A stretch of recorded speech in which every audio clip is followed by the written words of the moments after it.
screens flash to love, engines scream sharp as a knife. All-Star 15 TV burns bright.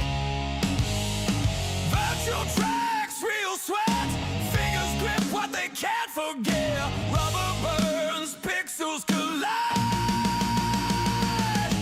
All-Star 15 TV, feel the roar, feel the speed. All-Star 15 TV, this is where the legends bleed.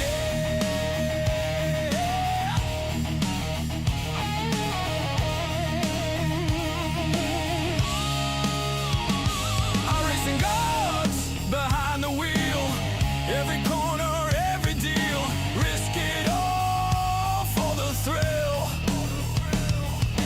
Lap by lap, the battle's raw, digital gladiators drop our jaw. No rules, no change, just law. Turn it up loud, hear the crowd, metal hearts pounding proud.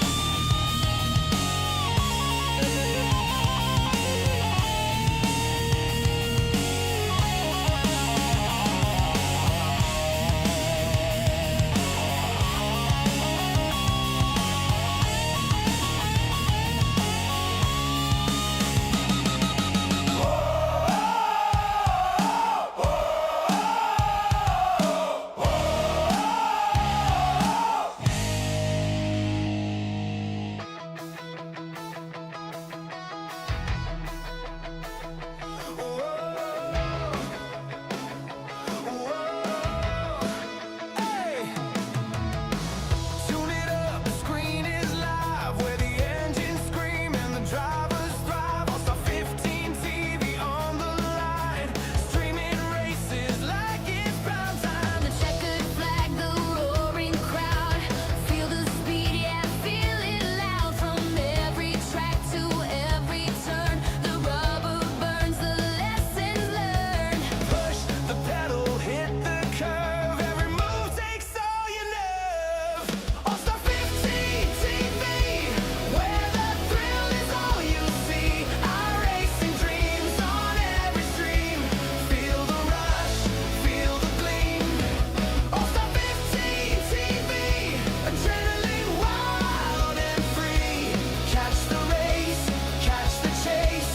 Victory's one click away.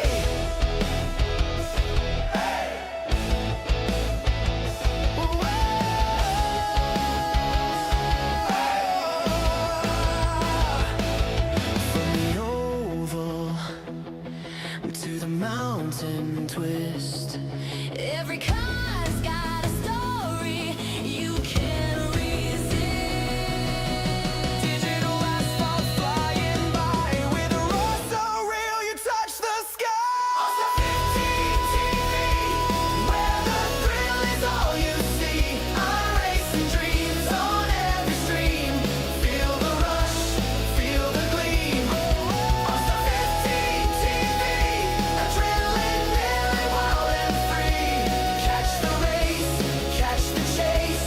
Victory's one click away. Whoa.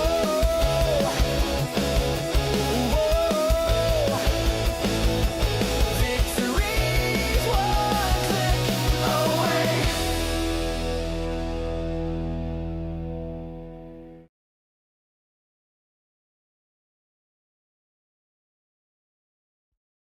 Racing isn't easy, but experiencing it is. iRacing puts you in the driver's seat with the industry's leading sim racing game. Drive on laser scan replicas of the greatest racing circuits from around the world. Go head-to-head against other drivers chosen by skill-based matchmaking to ensure competitive racing at every level. Compete across all your favorite series. In officially licensed cars, engineered to deliver the most accurate driving experience possible.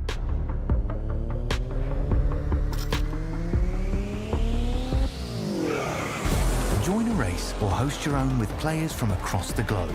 Race against the computer or in a league with friends. Feel the thrill behind the wheel. visit iRacing.com.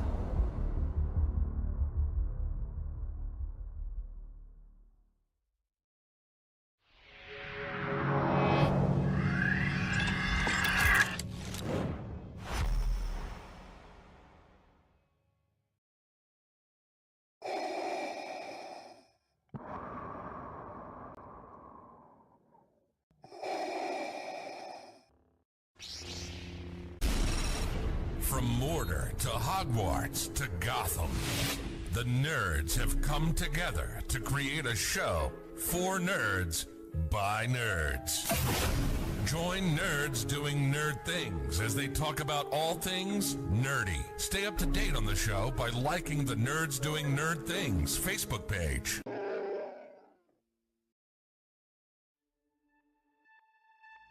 It is feature time in Tulsa. Let's go green. He's got the run, but isn't enough. It's a drag race to the finish. Culver goes from third to first in the last quarter. Experience the world's most legendary racing events with iRacing. iRacing special events allow any member to compete in full-length multiplayer races based on some of the biggest events in motorsports all year round. Compete in virtual endurance races such as the 24 Hours of Daytona, Spa 24, and the Nürburgring 24 Hours. Take on some of the toughest races on the NASCAR calendar, such as the Daytona 500 and the Coke 600. We have races from disciplines across the racing world, from the Indy 500 to the Chili Bowl, from the Bathurst 1000 to the Crandon Championship. Our endurance special events utilize iRacing's team feature, where members can sign up and race together on their own team, swapping drivers throughout the race. Other events use iRacing Super Sessions, where you're not only racing against those on track, but against everyone taking part. As every race progresses, watch and feel the track change, with progressive time of day, dynamic weather and rain, and dynamic track debris and surface changes. Take on your favorite discipline, or try a brand new racing challenge with our biggest races of the year, the iRacing Special Events. Learn more at iracing.com/special-events.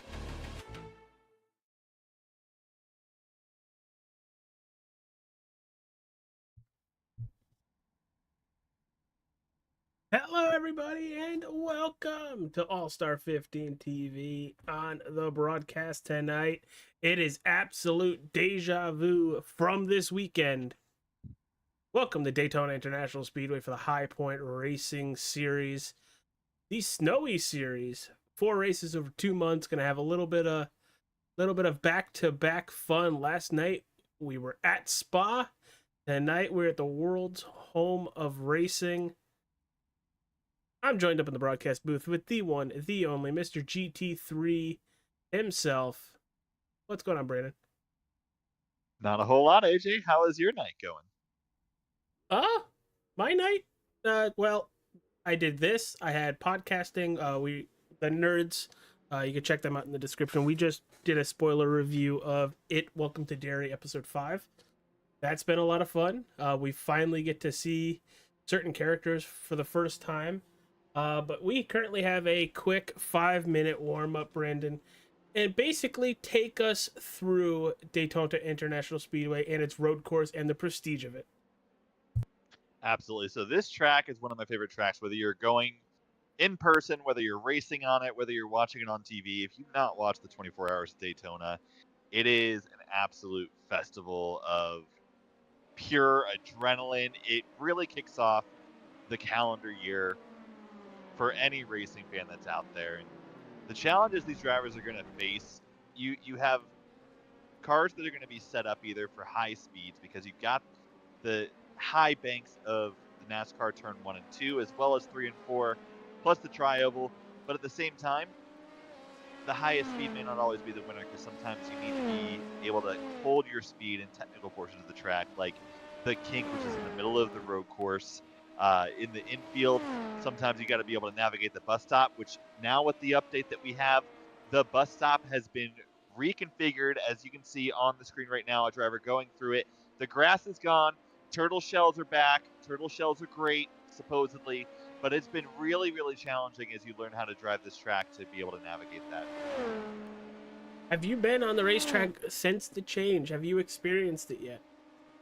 I have. So I did a fun race with some buddies of mine in a league called the Little Simon Racing League. And so there's about 5 of us who run it. We just have, shenanigans. And it took me a good solid 10 minutes to finally get through there in the bus stop without wrecking. And it took me the entirety of my 45-minute race to finally be able to have speed through there.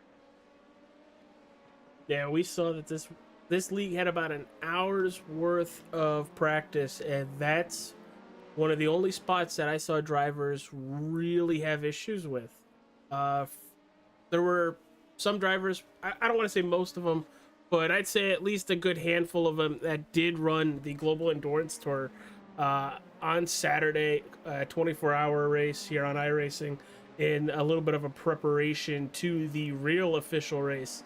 And probably just under like 60 days, maybe 50 days by now.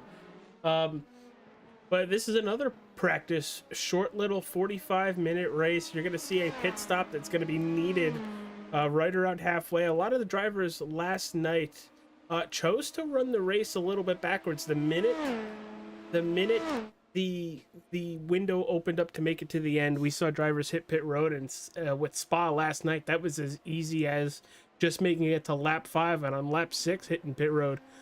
But we're still going on with the warm-up. We're taking a look at Carlos Ruiz, Mr. El Presidente himself, just running laps here at Daytona.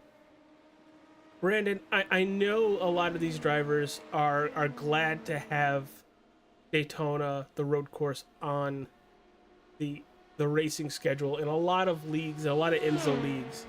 And outside of Le Mans, I think this is probably the biggest test of strength when it comes to. Oh, whoa! I didn't know there was a jump there. A big test of a team to go 24 hours in this event.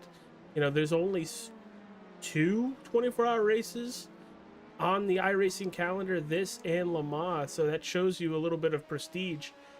But boy, a 45-minute race is one stint in the actual 24 run, so it's kind of cool to see how we shrink the big race down to get to this, and everybody is getting very excited for the big event. Well, and as I said, this is what kicks off the season. This is what really shakes the dirt off and allows you to get out there on track. And so teams will utilize this. Now, this is obviously prestigious in the Rolex 24 sense that, Rolex being the title sponsor, you get a specific watch that you cannot get unless you win the Daytona 24. You receive those things from winning this. So while there's prestige, it also prepares you for what does go down at Le Mans, as you were saying. So, and with these drivers that we have on track, we got the LMP2s, which we are currently riding along with right now. We also have GT4 cars, and the way these cars navigate the track are going to be different. Specifically, what we'll see in turn 1 is we see a GT4 car absolutely slam the wall. GT4 Great cars, timing. GT4 cars are for one not going to have nearly the downforce, and so they're going to have to navigate technical portions of the corners with their own mechanical power, whereas the LMP2s are going to be able to use their downforce to their advantage. So when we see turn 1 happen and we start seeing the cars around each other in the 2 different classes, it's going to wild things up. 17 drivers in the LMP2 field, being led by last night's winner at Spa, Dylan Eckley, Adrian Hubla in second, Daniel Nass third, Tyshawn Green fourth, and Nate Orlowski in fifth. Those are your top 5 in the LMP2s. Now to drop it to the GT4s. There's 6 drivers in the GT4 class tonight. Andrew Voigt, Patrick Rich, Keith Updike, Chris Schultz, Mark Ozer, and Brad Stanley, your 6 drivers, as we are just about to get moving, Brandon. 45 minutes of pure chaos on board right here on the channel. Hit that like button, subscribe if you haven't, follow. I'm excited for this. Last night at Spa showed us a lot can happen in 45 minutes, and tonight I think we're getting a lot of the same. I do think, not to discredit anybody at all, I do think Daytona is a slightly easier racetrack to get around than Spa. which I think gives a lot more drivers confidence getting around this 3.5 mile road course. Brandon. Confidence leads to overconfidence, though, so I anticipate we're going to see people overdrive these cars as they begin their race. And it looks like we have two non-starters, Wig Santiago and Brad Stanley. But we are moving right along. 21 vehicles on the racetrack. 15 LMP2s and 16 LMP2s and 5 GT4s. About a minute 35 for the LMP2s to get around, and right around 2:11 for the GT4s. Here we go. Pace car is off. Waiting for Barney the flagman. Green, green, green. And there it is, green flag in the air, and away we go. Race 2 in the Snowy Series for the High Point Racing Series is underway. Well, these LMP2s are going to be on cold tires. Turn 1, when we exit turn 1, as we see cars going wide, it is so technical to keep that car underneath you.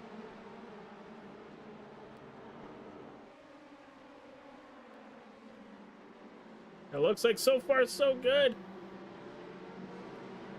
Already damage on the 617 of Christopher Coy. That right front has seen better days.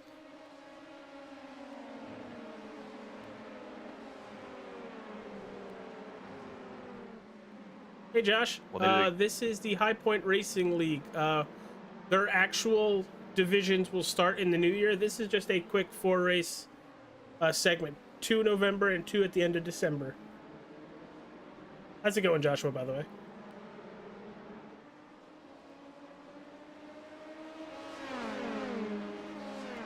But there we go. Dylan Ackley already with a 0.2 of a second lead over Daniel Noss. Oh, it's Cameron Dumbrick with an issue. He goes around. That looks like he's getting right back onto NASCAR 1. Yeah, that turn 7 right there. You can see he just sort of clips the grass, getting a little bit squirrely. But on cold tires, exiting turn 7, you have to be so light on the throttle there. Very, very easy to lose it, even under warm tires. Oh, here we go. Into the bus stop. Green. Oh! He went airborne Well, that's just on that unfortunate. Those turtle shells, as I called them at the beginning, absolutely will upset every single car. Can damage the floors of the LMP2s even. And just unfortunate because he's really trying to just, for one, make sure he's not hitting the car that had to miss the bus stop and ended up with the black flag. But at the same time, he's probably got damage now on his car.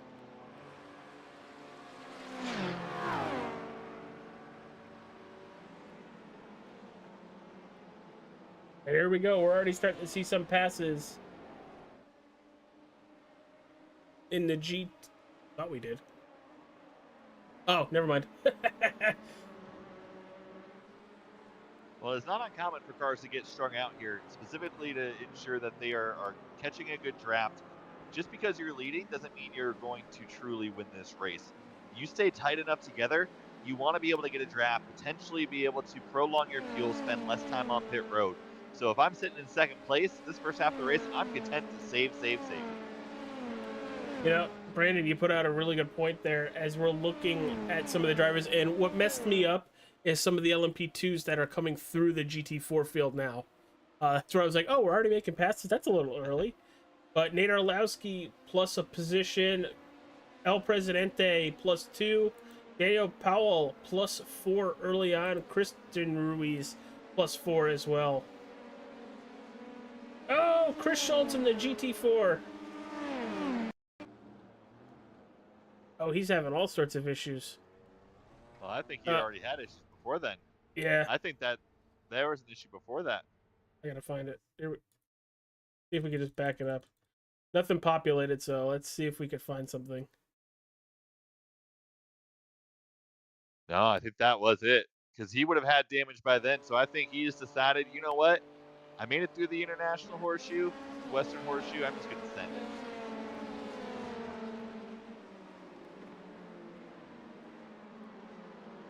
We are grouping quite a bit with these drivers. Look at the line of LMP2s heading towards the kink and the southern horseshoe. And unlike last night, Ackley not getting away. 2.5 laps in. Last night already had about a 5 or so second lead on P2. Tonight, only about a second and a half. Daniel Nas keeping him honest. Well, to Daniel Nas's benefit, it seems like there's just a good level of drafting power that he's connecting with El Presidente and Daniel Nas to ensure they don't lose sight of Dylan Ackley. And that's what this track can do. At Spa, you don't have that. Here, you can utilize those high banks, utilize that high speed. Depending on how your setup is, you can prioritize having high speeds to keep you close. Cameron with another issue on the racetrack. This does result in another jump to pit road. Oh boy. Oh. That's so difficult. That kink right there is an area of the track where if you just slightly get off your line, you have to let off extremely. And I think he realized, you know what? I'm struggling this race, and I'm going to send it in the wall. Ooh. Daniel Nas and Adrian Bubla having a little bit of a little contact out of turn number 1. And Brandon, I know I keep calling him El Presidente. It's just because he's the league president, league owner. It's really Carlos Ruiz. Got it. Just so you know who I'm talking about. Well, and that's where I heard you say AJ Puebla, and I see him on here as Adrian. So I wanted to make sure I was not messing it up also. No. The number 14 currently in 9th place. That's El Presidente. Ah, got it. Well, we are really close between drivers. P2, P3. A little bit further back, you have Nate Orlowski and Kenneth Cloden. Christian Ruiz and Carlos Ruiz about a second off there as they're trying to catch the 18 of Mike Robinson. Further down, Tyshawn Green trying to close up to Liam Pabol. As that looks like a really good drafting spot. The 325's looking to the inside. No, gonna duck right behind Liam as they both go for the bus stop, because we're not calling it the other word. And I think that is a smart move, because you'll see here now he's going to get this draft. He's going to use that in order to be able to side draft and get alongside him here, because you have a long straightaway. You don't want to try and risk a move into the bus stop and be able to. You don't want to sacrifice your entire next lap at that point. And one thing I'm curious to see is if these two drivers, the way that you enter into turn 1 when you're driving an LMP2 car, there are different ways to go about being able to maintain a high level of speed. And you'll see these two drivers right here. One driver goes a little bit wider, one driver stays in. And you'll see the driver who's out wider gets such a launch out of turn 1 going into the S's right there. And that's why they're taking it wider. You'll see these LMP2 cars take turn 1 wider to ensure they get that launch out, give up a little bit on entry, where the GT4s, they don't have the downforce to do that. So when we start seeing cars where they're going to intermingle between the two classes, once LMP2s catch GT4s, turn 1 is going to be chaos. Back to the GT4s. Patrick Rick, who was the GT4 leader before getting into an issue with Mike Robinson on the backstretch at Spa last night, where this Ford Mustang was on top of the LMP2 for a very extended period of time. P2, you have Keith Updike, and just a little bit further back, it's Andrew Voigt. Mark Ozer is sitting about 3 seconds back, 4th place in the GT4s, but it looks like Joe Hutchings with an issue. Oh, the issue already happened.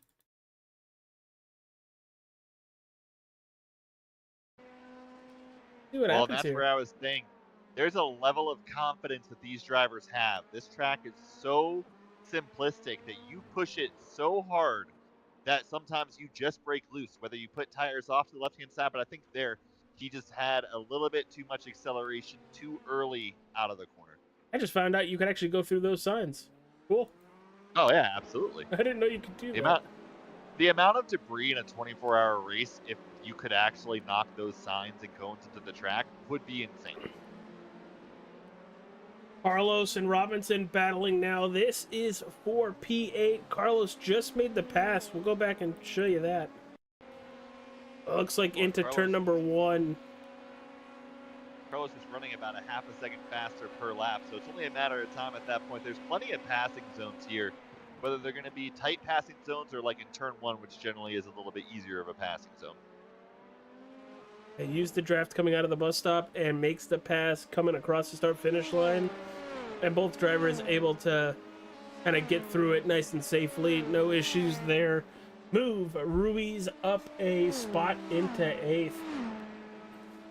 Well, I believe our battle from 4th through 6th, Kenneth Cloden, Nate Orlowski, and Donald Powell, I believe we've got some pretty tight battles there. Roughly about less than a second between each of those cars. So they're going to start being able to get the draft on each other and having to manage that gap. What's the gap for the draft? Is it right around that second mark, or is, you know, how far back can you be and still get a little bit of a tow? So that second mark is roughly what you're looking for to be able to get a little bit of a draft. For the draft to truly make an impact and allow you to potentially get a run, you're wanting to be about 0.6 back and with momentum out of the corner. That's why in these cars on this track, you don't want to dive into the corners. You don't want to put all your momentum into your braking. You want to put all your momentum into your exit. Brake early, be able to get that run, and let the draft carry you. And we're looking at it now as Powell is closing in on Nate Orlowski early on into this inner section of the racetrack. That gap has dropped all the way down to 0.5 and now is ballooned to about 0.7.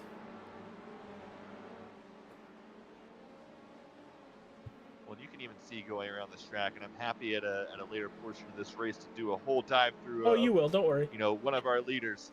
But on this track, there's so many different opportunities to be able to catch just a little bit of ground on somebody without giving up momentum. Another close battle we have here is for P2. Wow, look at that. I'm going to back this up the old-fashioned way because you guys are going to need to see this.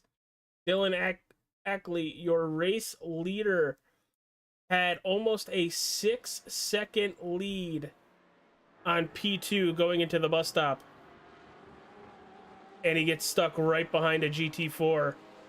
That gap has shrunk all the way to 3 seconds. Well, and traffic can either be a detriment or it can be a savior. So for Adrian Puebla, he is so happy that the leader caught traffic right there to be able to make that time up. But at the same time, Dylan is like, why are you right in front of me? Why are you parking the bus stop? I can already hear anybody yelling in an LP2 at a GT4, why are you parking the bus stop? But these GT4 cars, they're dumpster fires when you drive them. They have no grip. It's all based off of driver talent and mechanics that way. And while Dylan was having an issue, just a half a lap later, Adrian with the same issue coming into the International Horseshoe, stuck behind another GT4, and is still fighting with some GT4 traffic as they're getting back on the big track. Well, he's only lost about a half a second going through that International Horseshoe. He really caught him at a pretty good point. When you go through the horseshoes, if you're in an LMP2, you don't lose as much time as you think going around the outside of a car or the outside of the turn. You only lose about 0.2 in doing so because that car has so much grip. Flash, I don't think there's an iRacing cap for this league, to my knowledge. I don't think so. Next race for this series, though, as it's a short one, only 4 races over 2 months. The next race is Sunday, December 8th and Monday, December 9th. And they will be starting the actual High Point Racing Series later on in the month of January. This is just something to play around with through the holidays to give people time to focus on family and the holiday life. So, and if I may, I want to applaud High Point Racing for this idea. This is something that I've not seen other leagues do. Typically, they'll still run a full season and will just take a break, you know, for 1 or 2 days around the holidays. But holidays are about family, being around those that you care about, even if they aren't family. And to be able to put on these special events, these 4-race one-off series, to keep drivers engaged, to keep the league momentum going, I want to applaud them for that. As someone who just helps out with All-Star 15 TV and is an outsider to all the leagues that we cover, I want to give a huge shout out to them for doing that. Yeah, I thought it was a great idea. I enjoy broadcasting this league. I know some shenanigans happened a couple weeks ago with parts of this league departing and basically crashing the system, crashing the stock market. So that was unfortunate it happened, but proud that they were able to pivot and we were able to continue to broadcast. Now, with having the holidays off, it allows to possibly do some special events right here on All-Star 15 TV, so be on the lookout for that soon. Winky face, winky face, winky face. As we see Donald Powell on screen right now, still trying to hold off Christian Ruiz. Christian Ruiz has had a good last lap. He was about a second faster than Donald Powell, has made up that gap. So I think it's a matter of time until we see Christian make that pass happen. It could be into turn 1. Hey, the gap's close enough. We just had a buddy have an issue on the racetrack. Nate Arlowski. Looks just like Joe's incident. I think it is. The difference on this one, I think, I want to say that he tried to alter midway on his exit just based on looking at the way that happened. And I think putting the 2 tires off on the left-hand side just kind of finished off his alterations. Flash, the normal season's car are the full IMSA vehicles. This is just LMP2s and GT4s. They normally run LMP2s down, and I think they might be adding the prototype next year. I don't want to be saying too much, but I'm pretty sure they're going to be adding the prototypes. But yeah, it's the HPR or High Point Racing League. I will direct Carlos to my YouTube live comment sections to try to get your info and everything. So be on the lookout for that and anything he'd put to try to get you involved. Well, and if I may interject on what's going on right now, is we got on screen, we have on screen Christian Ruiz and Donald Powell going back to that battle. So Christian, I had said, had an opportunity to be able to pass Donald. He's been staying behind, I believe, to save on fuel. The challenge with doing that is Carlos has now closed in that gap as well. He's now only 0.8 back. So while Christian Ruiz is sitting back, he's saving fuel, he's just drafting. As you see, he's not making the pass. Oh, He's going to bump draft to try and help with a little bit of momentum, but he's mainly trying to save fuel. And as he does that, we see about 0.2 Carlos is able to gain going into the turn because there was not a pass being happened. I don't know if I've actually seen bump drafting done in the LMP2 cars. That was interesting. If you really trust the people you're around, you can do it. If you're watching this and you're going to run the Daytona 24 in an open lobby, do not be that guy, is what I have to say. These are professionals. You are not. You know what the person around you is going to do. If you want to bump draft somebody random in one of those lobbies, they likely will lose the car.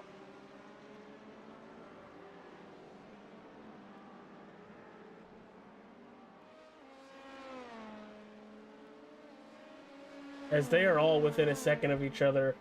A little bit further back, Christopher Coy, Joe Hutchings now. The two of them trying to make some maneuvers back up towards the front as their pace is about 4-ish seconds off the leaders. Well, and you could see going into there just based on the relative change. So Joe had gotten off of the gas early to try and make that corner happen, and unfortunately just got a little bit loose on the exit of 7. But he did the right thing by backing off early because that was a portion of the track that you want to get as much momentum out of the corner to be able to get a draft. And you can see that 0.9 second gap back went to about 0.7 just from the little bit of toe that he had.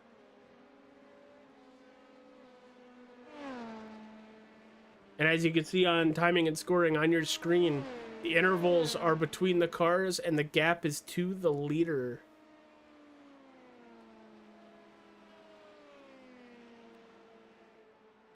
As we're going to drop back to the GT4s, Patrick Rich still holding on to the lead in the GT4s. Andrew Voigt about 3.2 back from Rich. Uptyke about 4 seconds back.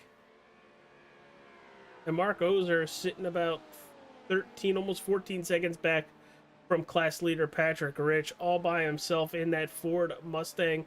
As Joe Hutchings has hit pit road, I'm guessing the window has opened. Well, and part of that pit window, so one thing that I'm going to be looking for whenever we are talking about these GT4 class, so roughly Andrew Voigt has had some quality lap times that have been slightly better than Patrick Rich, but I don't believe it's necessarily just because of the fact that he's slightly faster.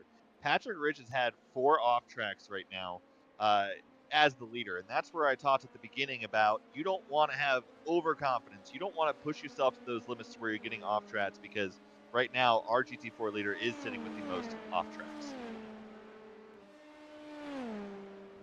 As I'm looking back at that battle between Powell, Padilla, and Ruiz, they're just getting closer, dude. They are. Well, and Carlos said, I'm not waiting behind you anymore, and he made that pass happen.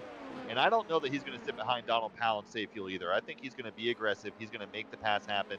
He's not looking to save fuel. I don't think so either. I don't think there's a need to. You're going to have to pit no matter what. It's, do you pit soon and grab what you need, or you pit later and only take as little as you need?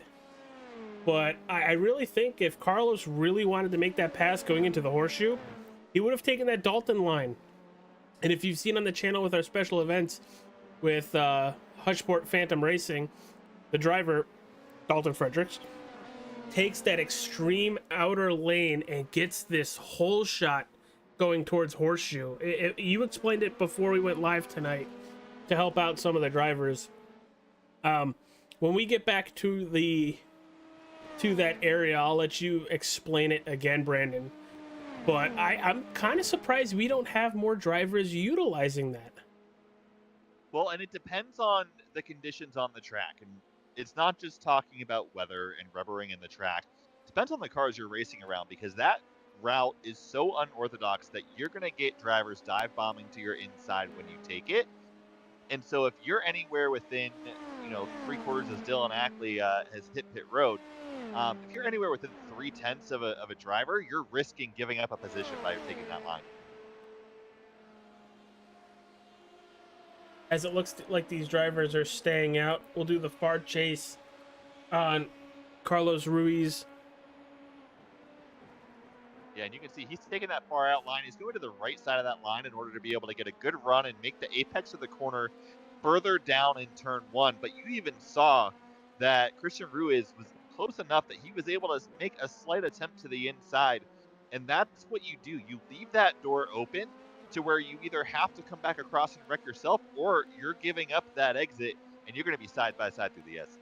Yeah, he did exactly what we were expecting with the Dalton line, but with Christian trying to make the move, comes down into the turn a little too early and misses that apex that would have allowed him the whole shot towards the horseshoe. Well, that's the benefit of qualifying. So when you qualify and your tires are warmed up, you can take that wide line and get a better starting position so you can spread out more. But if you're starting mid-pack or towards the rear, you're not going to have a lot of opportunities to take that wide line.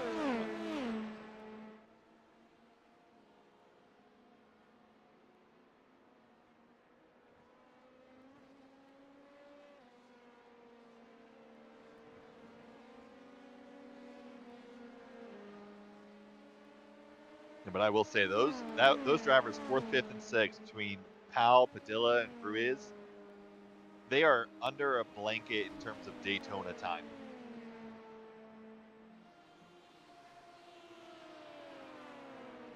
Well, we're about to have we just had some entertainment. We're probably going to have some more again quick with Dylan Ackley making his way through some traffic.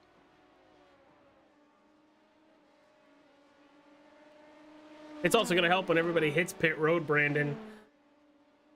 He most likely won't have to make a lot of on-track passes on his way back to the lead. just looking at the open track in front of him. We'll jump Absolutely. on board We with did him. just have an off track. I don't know if it's going to pop up for you. Adrian Puebla, he ended up in the kink, making a move on a GT4 car who got a little bit too wide, and they almost wrecked coming out of the kink. As the 4 drivers in front of Ackley, who we're currently running on board with, have yet to pit, should be pitting any lap now, as we're gonna stick with this. Actually, before we stick with that battle, Christopher Coy closing in on Delano. That's currently for P7. Both these drivers have yet to pit.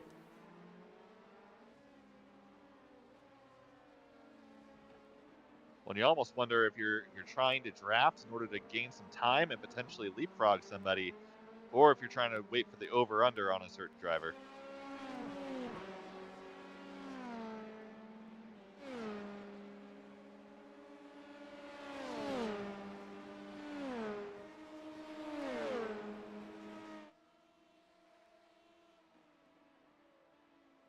I do believe we're getting that cluster of cars all coming together. Donald Powell, Christian Ruiz, and Padilla all at the same time.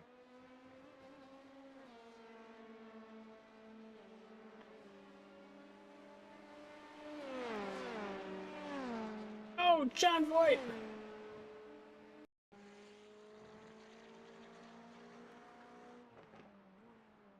In the McLaren. Ooh, a little lazy spin. Well, and John Voight was the driver that I was talking a little bit about earlier, specifically with Adrian, where they were going through the kink and they almost had contact and put Adrian off track. As you saw, as John just went through that area, you saw the tire tracks. Yeah. And here we go. Everybody now has hit pit road, is coming off pit road, and that puts a heck of a battle now for P1. Adrian and Dylan. Oh, how pit stops have brought these drivers together back out on the big track. Adrian with a 4-ish tenth of a second lead over Dylan. Here's the draft on the 3. Here we go. Well, that was a technical part where they were passing your previous GT4 leader, Patrick Rick, who has come down pit road.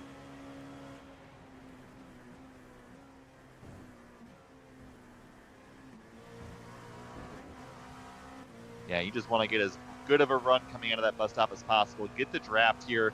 I think what we're going to see is he's going to be able to get at least to the bumper to be able to make a move in turn 1. I think he's close enough. We're going to stay right here. You can see that draft happening, but the question is does he stay behind him? Does he decide to do it on a different lap? Or does he make a run? Does he decide he's going to go to the outside? It looks like he is, but he's going to back off just a little bit, thinking a little bit better of it. He's just making sure he keeps that nose clean depending on if there's a different braking zone. He's taking a little bit wider of a turn. There he goes. Here's the run. A great exit. You can see that run happen going into the S's. How much of a difference that makes.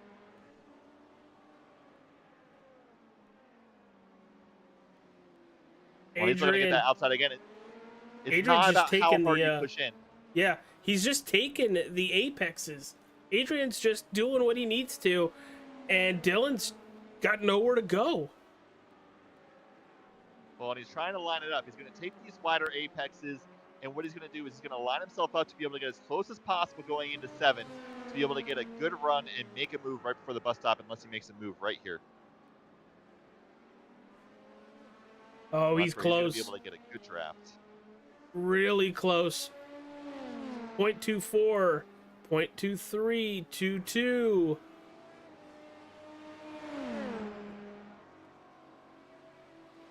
Well, I don't think he's close enough. You're not going to want to be too wide in that bus stop. So you want to make sure you set yourself up for a good exit. He's going to just peek in a little bit, make him a little nervous, and hope he messes up the bus stop. He's further away this time than he was last lap. Adrian had a great bus stop there. The GT4s are going to help with a little bit of draft, just a little bit. You'd be surprised, it actually does help as we still have the 4 GT4 cars that have not come down pit road at the front, with the exception of Patrick Rich, who was our original leader.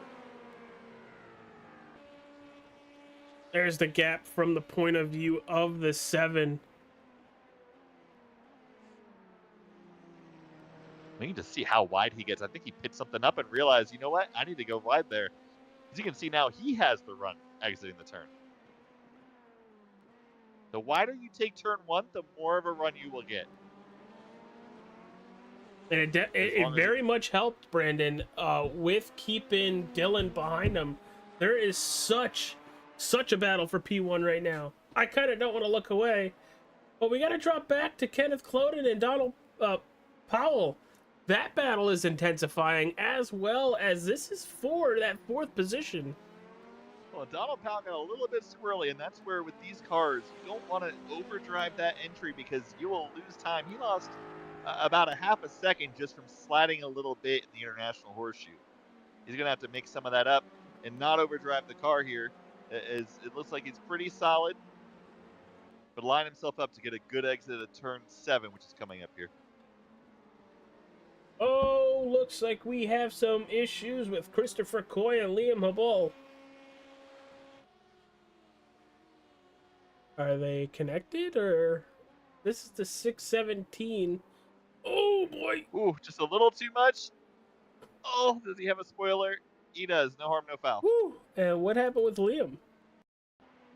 Oh, into the bus stop at the exact same time. We have a turtle here coming, I bet. Turtle. Yeah. He was definitely part of the turtle club right there. He was turtlier than I've ever seen. Don't make me watch Master of Disguise. I feel like I'm the only one that loves that movie. You are.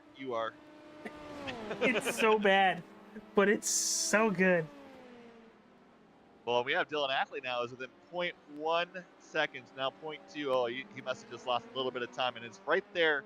He's gaining it back. There's just an early braking zone. Get a good run into the kink.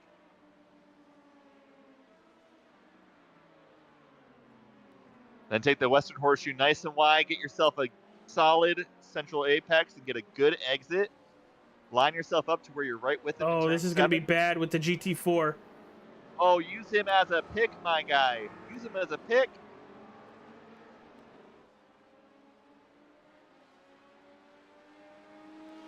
Oh, he's going to be close. 2/10 out of NASCAR 1 into NASCAR 2.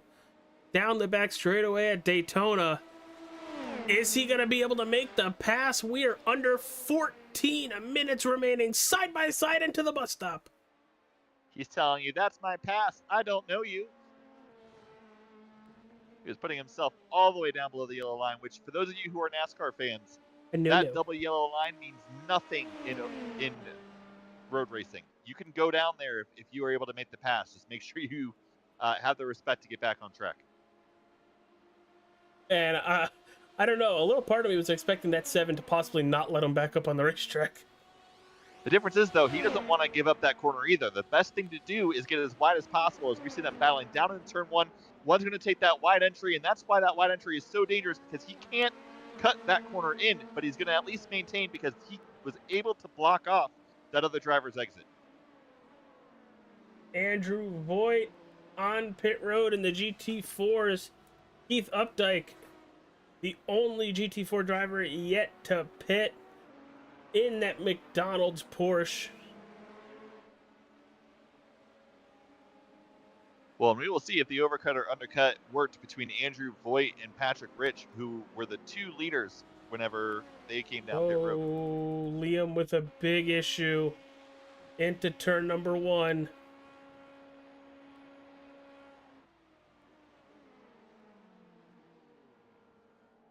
Oh, Oof. With the meatball. It gives shades of Chase Elliott at the Roval. Yeah, but Chase ended up winning that race.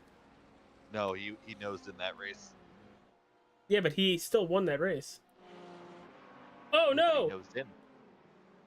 What happened to Kenneth? Kenneth! That's not Kenneth.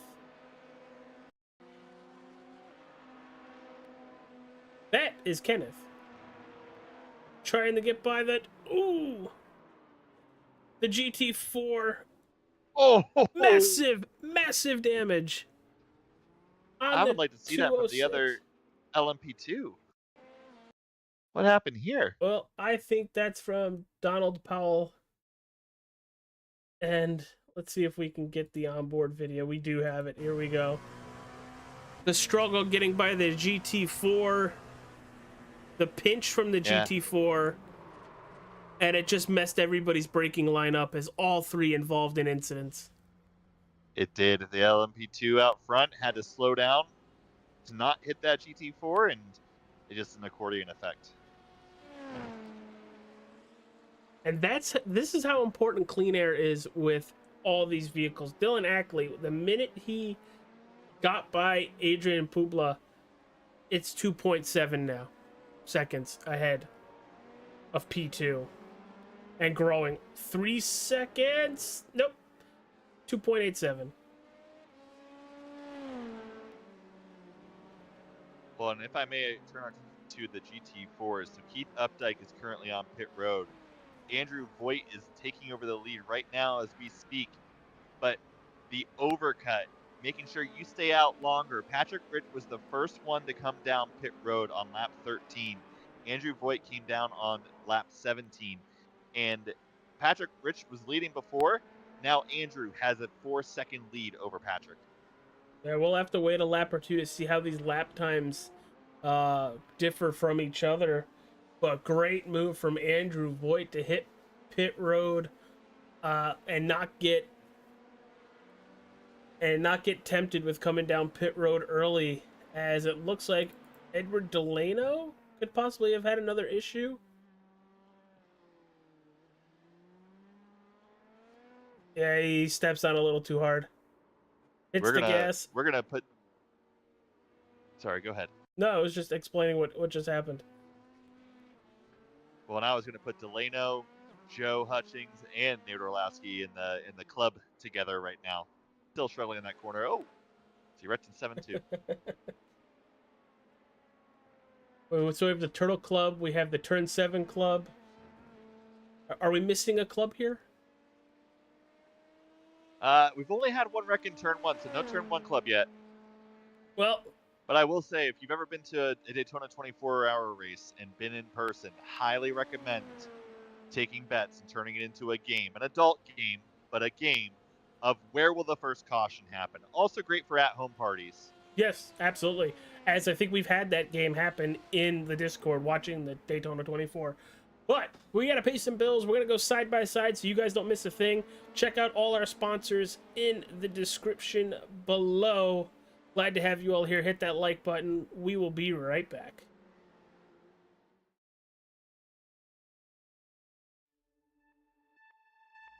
It is feature time in Tulsa. Let's go green! He's got the run, but isn't enough. It's a drag race to the finish. Goldberg goes from third to first in the last quarter. Experience the world's most legendary racing events with iRacing. iRacing special events allow any member to compete in full-length multiplayer races based on some of the biggest events in motorsports all year round. Compete in virtual endurance races such as the 24 Hours of Daytona, Spa 24, and the Nürburgring 24 Hours. Take on some of the toughest races on the NASCAR calendar, such as the Daytona 500 and the Coke 600. We have races from disciplines across the racing world, from the Indy 500 to the Chili Bowl, from the Bathurst 1000 to the Crandon Championship. Our endurance special events utilize iRacing's team feature, where members can sign up and race together on their own team, swapping drivers throughout the race. Other events use iRacing Super Sessions, where you're not only racing against those on track, but against everyone taking part. As every race progresses, watch and feel the track change, with progressive time of day, dynamic weather and rain, and dynamic track debris and surface changes. Take on your favorite discipline, or try a brand new racing challenge with our biggest races of the year, the iRacing Special Events. Learn more at iracing.com/special-events.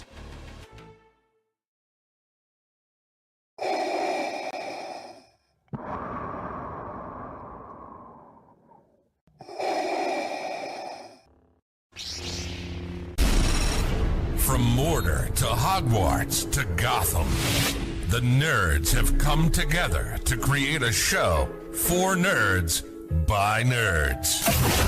Join nerds doing nerd things as they talk about all things nerdy. Stay up to date on the show by liking the Nerds Doing Nerd Things Facebook page.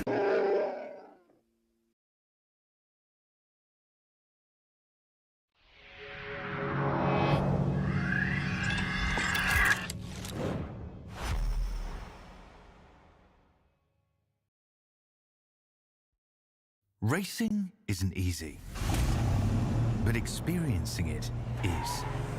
iRacing puts you in the driver's seat with the industry's leading sim racing game. Drive on laser scan replicas of the greatest racing circuits from around the world.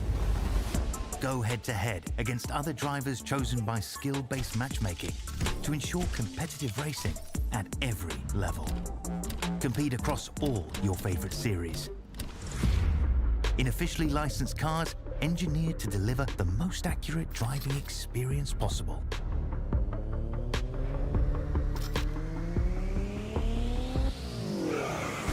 Join a race or host your own with players from across the globe. Race against the computer or in a league with friends. Feel the thrill behind the wheel. Visit iRacing.com.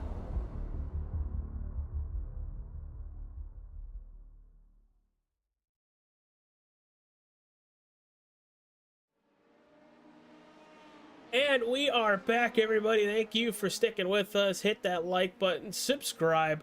We've gained a single subscriber during this broadcast. It's fast and smooth. Appreciate you very much.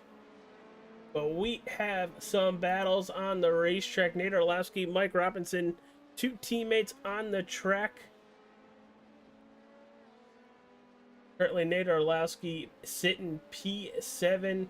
Donald Powell, with that incident earlier with Christopher Coy, able to still hold on to a +5 since the start of this race, sitting in 6th. Christian Ruiz +9, sitting 5th. Powell significantly faster heading down into turn number 1. That gap is just over a second. We're waiting for our race leader to get around towards the front stretch so we could do the patent pending Wrestling with Nerds ride along with our race leader in LMP2, Dylan Ackley, with Brandon Storr up in the booth. Brandon, are you ready? Because he's going through the bus stop now, so you don't got much time to take the wonderful people at home on a lap around Daytona International Speedway's road course. I am ready for it, and we're going to do it in honor of Fast and Smooth and hope this lap is just as fast and smooth so that then everything I'm about to spit at you like a rapper comes out perfectly. I'm not beatboxing again. That was a one-time deal. But here we go. On board. Take it away, Brandon. All right. So in the tri-oval, you're going to want to get as wide as possible. That way then your entry into turn 1 is also as wide. He doesn't take it as wide as he possibly could, but your goal is to get your apex as late as possible in turn 1 so you can shoot through the S's here as straight as possible, get yourself to the left as far as possible to get into the International Horseshoe. This turn is a very slow turn. You don't want to get on the gas too much because the exit is very misleading because you technically can go off track while still having pavement over there, as you then are on the right-hand side getting a good solid left-hand turn through the kink and get yourself back to the left-hand side, as you want to make sure that you brake as early as possible to get a strong acceleration out of the Western Horseshoe to get down here into turn 7, where this turn is so technical because it is very flat, and you are going to want to put as much gas down to be able to get out of the turn, to be able to maximize what you're doing as you go through NASCAR 1 and 2, which is actually what it's called whenever you watch the Daytona 24. Here, you're going to want to be as low as possible. You'll see the LMP2s and the prototypes will go to the high side to make passes. They've got to get around cleanly, but you're going to want to go all the way down here to the bus stop, and you're going to look for a light on the right. As you saw, it was the green light. If there's a caution, it's yellow. To get through the bus stop, it's not called the Le Mans chicane. That's stupid. Nobody likes that. As you exit the bus stop, you're now going through NASCAR 3 and 4, and these different parts of the track, the NASCAR 1 and 2 and 3 and 4, you want to maximize as much as you can. So as you were watching that, you're lining yourself up to be able to get as wide as possible, to get an early apex or to get a strong exit out of the corner to be able to maximize your speed. And that is how you run the Daytona Road. All right, that was the Ride Along with Brandon Storr with race leader Dylan Ackley, presented by the Wrestling with Nerds podcast in honor of our new subscriber, Fast and Smooth. That was a mouthful, as we should have the white flag this time by. Gonna check with El Presidente himself. Yes, it is the white flag. 1 lap to go. Powell and Ruiz side by side heading towards the start finish line to grab their white flag. Who is gonna come away with a 5th place finish here this evening? Your GT4s have seemed to be all wrapped up. Unless something happens, Andrew Voigt is going to come away the winner here in that Porsche number 9. Patrick Rich in 2nd, John Voigt in 3rd in the GT4s. But Dylan Ackley with a 3-second lead over Adrian Publa. And then Daniel Nasson 3rd, Carlos Ruiz 4th, Daniel Powell still battling with Christian Ruiz as they're going to the South Horseshoe at the moment. But Dylan Ackley into NASCAR 3 and 4 for the final time. Race number 2 from Daytona International Speedway. We'll see you guys in a month. Dylan Ackley is going to go back to back and win at Spa and Daytona. P2 goes to Pebla Nas, across the line in 3rd. We have a long way to get to Carlos for P4. I think you're going to want to switch to Christian Ruiz because he's We are 0.2 back. This is going to get intense, ladies and gentlemen. It's not. Oh, it loses it out of the bus stop. Oh, no.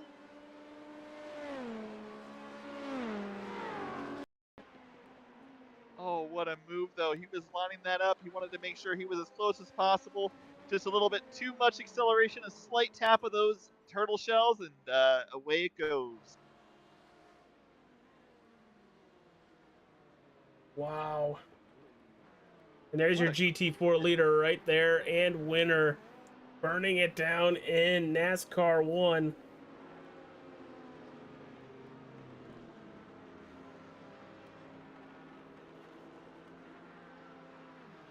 Brandon, that was a lot of fun. That was a great call for you coming out of the bus stop to focus on those 2 drivers.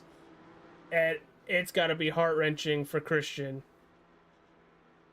Well, and I've watched enough Daytona 24s to know that if you have 2 drivers, they're going to be right next to each other roughly on the last lap and having to go through the bus stop. One driver is not going to make it all the way through because at that point in time, you're going to want to even risk going side by side through that bus stop, which they did not do.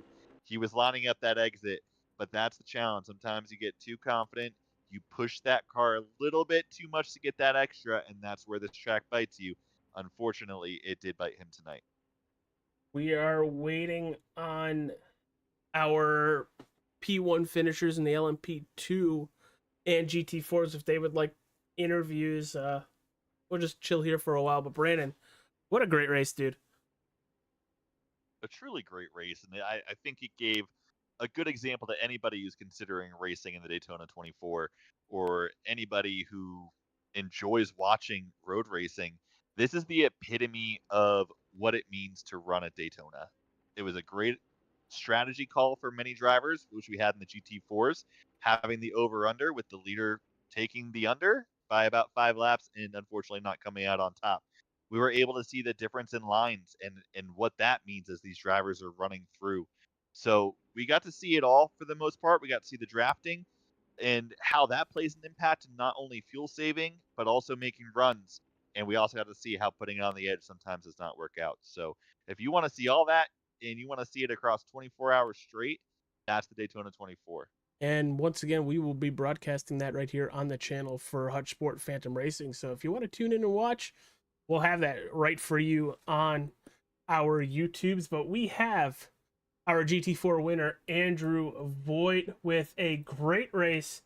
A race where he holds off on pitting till lap 17 and ends up winning this race by almost 8.5 seconds. Andrew, I feel like we talked to you last night. How's the jet lag? Yeah, not too bad. Well, it was spot at Daytona. It's not too bad. I'm more disappointed in myself that gap wasn't farther.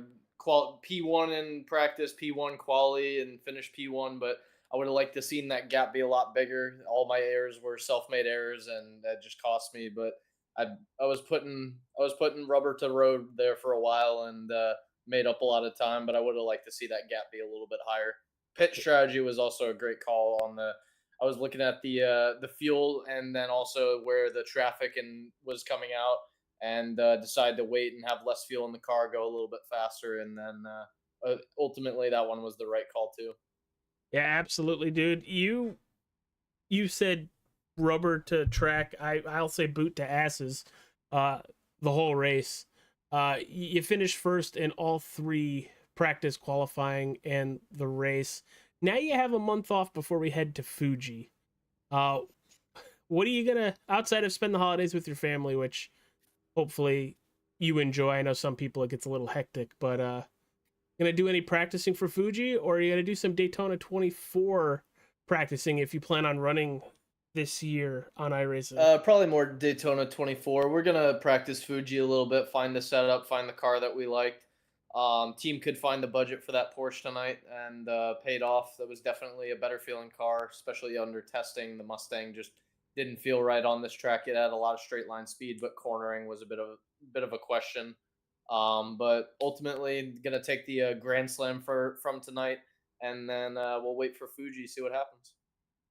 All right, brother. Well, I know we asked you last night. Any people you'd like to plug? Any sponsors you'd like to thank before we send you on your way and you get to enjoy and celebrate a back-to-back Saturday, Sunday, and Monday victories?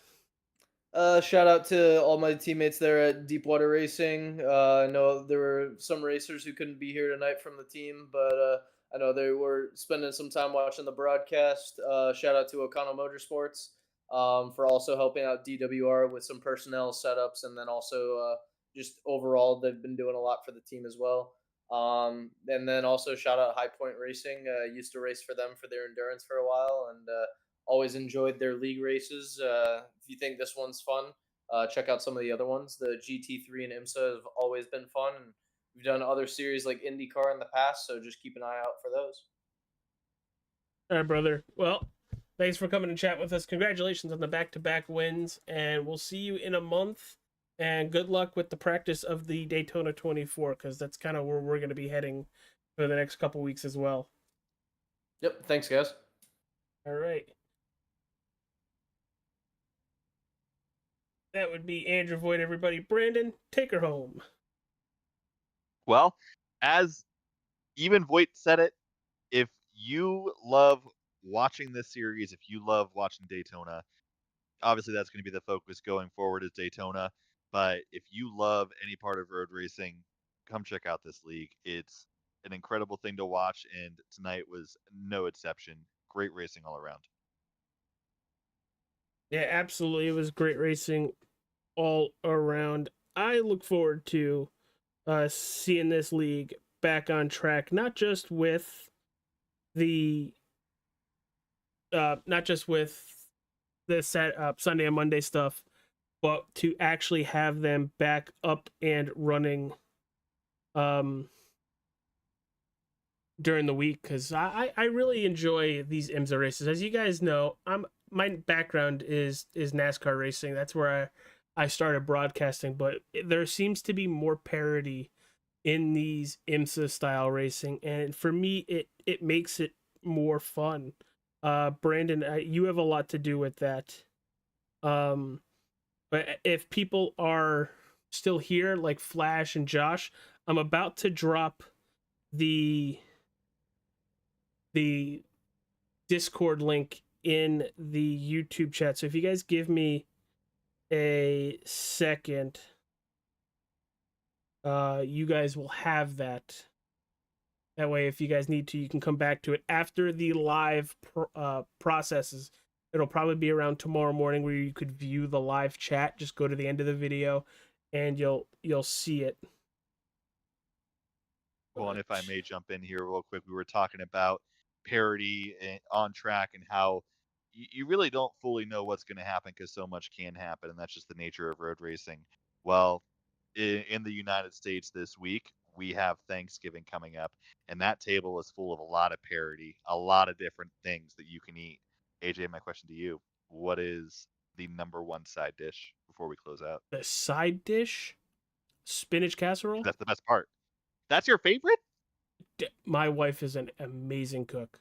I'm not even joking. My guy. Maybe corn pudding. Oh my gosh. Oh, actually, okay, I lied. Spinach casserole is great. Corn pudding is good. It's the stuffing. It's the sausage stuffing. There it is. There it is. You were at the back of the field, and then you decided to take the overcut and wait on pitting, and then you chose stuffing, and you won. So I applaud that. That would also be my pick. Yeah, but my issue is, Brandon, and you know this because I joke about it all the time. I like food. It doesn't matter. That is valid, but stuffing rolls right up there. And for all of you watching, who are in America, have a great Thanksgiving. And if you are not, have some amazing food this week, and just enjoy time with family, regardless. Absolutely. And I just pinned the message, so hopefully people can see it. That is the link to this Discord if you would like to join for the final 2 races next month, or if you want just to inquire about what this league is going to be doing come the new year. We'll have all that here for you in their Discord. We should be broadcasting it. I'm not going to try to put words in people's mouths, but we have found a home here, and we kind of like it here. So, take care, everybody. Be safe. Have a great holiday. And we're probably going to take a tiny bit of a break for the holidays right here on the channel. We might have some gaming coming up with some Call of Duty streams. I know, Call of Duty, but I have fun with it. So, take care, everybody. Peace.